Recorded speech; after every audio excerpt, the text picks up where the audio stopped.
In our conversation with TEMA, and we will speak to Dayreon Mitchell. He is the GIS Specialist with TEMA, and we are talking about the early warning system. Good morning and welcome, sir. Good morning, sir. Thank you all for having me this morning. Right, so this pilot project, tell me what it's about and why is it important for Tobago?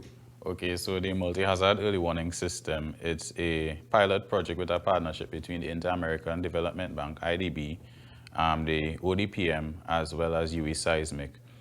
So what the early warning system is actually a multi-hazard early warning system to help us detect or provide an early alert for in case of an emergency or a disaster. So we know we have tropical cyclones, so it will provide, let's say, sirens, lights. So right now we're in the development phase to decide what are the factors or what is essential to be in the multi-hazard early warning system to help us alert the communities that will be probably affected. So let's say a city or a community is susceptible to flooding, and we receive a certain amount of rainfall, we can now alert that community and allow them to know, okay, well, rain is going to fall, there's going to be flash flooding, so prepare yourselves or brace for impact. We often think that TEMA is only responsible for emergencies, but remind us what TEMA is about and the role it plays on the island. Okay, so TEMA's primary role is to coordinate a network of agencies across the island of Tobago, as well as individuals, for the maximum preservation of life and property in times of a disaster. So what we really do is emergency coordination and not only response. So in case there's a mass casualty or a significant disaster, we would help coordinate various agencies in order to respond accordingly and preserve as much lives and property as possible. So how does this multi-hazard early warning system tie in with the mission of TEMA and its role in keeping the island safe? Okay, so because we have the ability to provide an early warning, it will help you to prepare. Something simple as, let's say, you hang out close to dry and your neighbor say, hey, rain going on fall. You could now run outside before the rain starts to fall and take your clothes off the line. So simple as that. So if there's flooding going to occur or flash flooding and you know that you're living in a flood-prone area, this would now help you to prepare. So the multi-hazard early warning system would help us to preserve as much lives as possible, as well as give communities that level of resilience and strength in times of a disaster. And I'm just asking, just off the script, in terms of earthquakes, does that have anything to do? Because I know we can't really predict earthquakes. Yeah, so but I don't know how advanced we get now with the level of technology that we have access to. Earthquakes are very difficult to predict. Even in Japan, which is one of the most advanced in terms of earthquake detection, usually it's around like a 30-second notification they would receive via an app that they have in Japan. But within the Caribbean region, I'm not sure if we'd ever reach that level of detection as yet, because they have a lot of sensors through the faults and the cracks and on the extended perimeter of the country. Okay. And just in terms of the workshop now, so the workshop brought together various stakeholders, right? What were the, I would say, the key takeaways coming out of that workshop? So the workshop had a variety of stakeholders, including the Coast Guard, members of TEMA, police, fire service.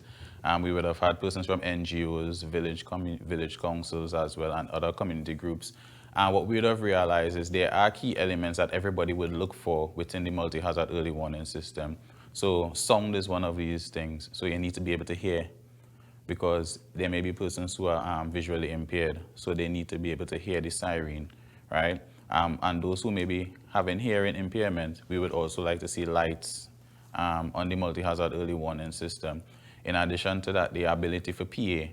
So yes, there may be a tone or a siren, but being able to state what is the emergency would also be a key factor as well. Persons also indicated that they wanted it to be powered by solar or an alternative source of power, because in case of a disaster, TNTech might cut the power for safety. Now, how are we going to alert the persons as to what is taking place? Now, if it's running on solar, then we'll be able to power it for a longer period of time until we have shore power again. So there's a variety of stuff that persons would have been looking for. But as I would have said before, it's a pilot project, so it's still in the developmental phase, but the aim is to be able to roll out by November. Excellent. Roxborough was suggested to be one of the projects for this tentative pilot project. What makes Roxborough ideal in that regard? So Roxborough, as some would say, is like the second Scarborough, right? So it's a hub. There are a lot of critical infrastructure in Roxborough, inclusive of the fire station, police station, gas station, hospital, health center, secondary school, housing scheme. Now, Roxborough is an area that is at the bottom of a variety of major rivers, so that makes it susceptible to flooding. In addition to that, they have direct exposure to the Atlantic side, and that's usually the side hurricanes usually come from. So that's where the storm surges come. In 2010 Hurricane Thomas, we saw there was significant flooding in Roxborough. Same area that stretched by the new hospital and police station and the river and the bridge right there. We saw it again in 2019 and even again in 2022. And the significant level of flooding that we'd have seen made us say, okay, well, this area has a lot of critical infrastructure and it needs to be, is a great area for the pilot project to occur. In addition to that, we already have 4 multi-hazard early warning sirens from TEMA throughout the southwestern side of the island.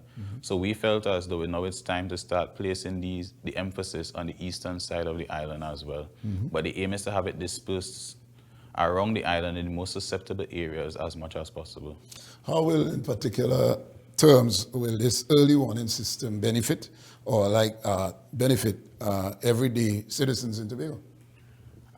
What it does, to me, it builds community preparedness and resilience.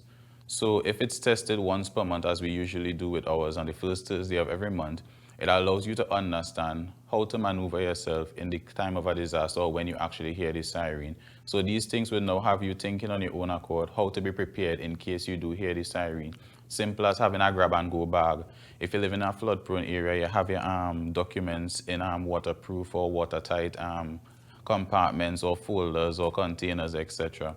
So this multi-hazard early warning system would actually help the community to do their own research because we can only do so much, and the strength really comes within the community, and that level of resilience is amongst the persons within that area. Which leads to my next question in terms of how would the community get involved in the next phase of this particular system? All right, so the next phase is actually community engagement, where we would actually be going out to the community and doing a lot of public awareness. So we will now start doing the public awareness campaign, having them get familiar with the siren tones, if that's the case, or the sound, etc. But the emphasis right now is just having them being aware of the multi-hazard early warning system, what it does, and how it can better serve them. Okay, UE Seismic Research, the IDB, which find the IDB investing a lot, which is good. But and the ODPM, what role do these stakeholders play in the grand scheme of things? Is it from a national standpoint, or are they also focusing on this Roxborough? What would that give us some clarity in terms of their exact role? Okay, so it's from a national standpoint. UE Seismic are the ones who will be carrying out the installation of the multi-hazard early warning system. IDB is a major stakeholder, and the pilot project will be taking place in Trinidad and Tobago. So TEMA is in charge for Tobago, and ODPM will be in charge for Trinidad. So ODPM would now select their site for their installation of their pilot project, and we would have selected our site for the installation of our pilot project. And what is the next technical steps to put this thing and to bring it to reality to Tobago? So the next technical steps would actually be more community engagement. So once we have a better feel or idea as to what the multi-hazard early warning system should entail, then from there we start doing more community engagement, and then the rollout phase where the installation will be occurring. So it's more engagement with the community as well as stakeholders, and see how best we can all work in tandem in order to execute this project. And how soon can Tobagonians expect to see this first phase? Of course, there's first phase, and you move on to the other pilot project in action. So how soon? Hopefully by November. That's the aim, but we know sometimes we may have delays, but so far everything is on point and it is going out according to plan, so we can only hope for the best. What is the long-term vision? And just for clarity again, so this system is an actual device that would be equipped with PA system, lighting and sirens and so on? That is the aim. So the long-term vision is to have as much early warning systems as possible throughout the community. I will give you an example. So earlier this year in Puerto Rico, they would have received a tsunami warning. So they would have activated their early warning system. So if you search through the internet, you'll see that they had sirens blaring, and persons within Puerto Rico knew exactly what to do, because they would have continuously practiced evacuation plans, etc. and having the public understand what the early warning systems are. So emergency support functions like police, fire, etc. would have been helping persons to evacuate and head to higher ground in hopes that they would preserve as much life as possible. It reaches to the point where cars would reach a certain way and then you'll have to leave property behind because life always trumps property.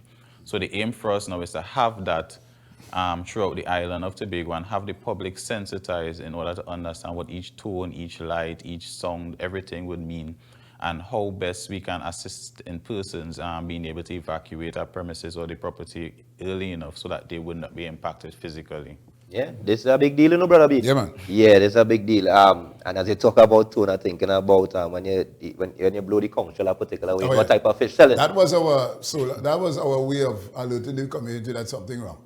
But now we have this this project, and of course the last question. Yeah, so well, I guess what is TEMA's message to the public in terms of preparedness and safeguarding themselves on the island? I would say preparedness is everybody's responsibility. So when you receive the alerts, don't take it for granted.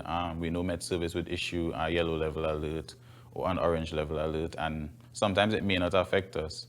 But the reality is we still need to pay attention because resilience doesn't come from after the fact. Resilience comes from before the fact. So how prepared we are will determine how fast we are able to recover. So like I said, preparedness is everyone's responsibility. And we encourage as much persons to stay informed about our information that has been received from our social media platforms, as well as to pay attention to the alerts that are being issued. But just remind us of your portfolio, GIS Specialist. What is that? So that's a geographic information system specialist. So what I would deal with geospatial data. So anything that has to do with locations, mapping, risk assessments, etc., that would be directly under my portfolio. I work in the planning department, so we deal with preparedness and preventative measures beforehand, and not only just the response. All right, this system, warning system, long time we went with the conch shell and we blew one thing, right? Who sends off the song? Is it automatic? Let's say that there's terrible weather, and does it automatically click in, or you stay in one place and you warn the people in Charlottesville by pressing a knob and the alarm system or the system goes off there and people in Charlottesville know that there is a tsunami coming, God forbid. Is that how it works, or is it automatic? All right, so it is manually operated. So there is the option where it can be activated remotely via a handheld VHF radio, but we're not sure what they would utilize for this incoming one. I can only speak about the existing one. So it can be activated remotely, or it can be activated from any communications room at the TEMA Operations Center. So basically what it does is, let's say TTMS gives off a red level alert for a hurricane, God forbid.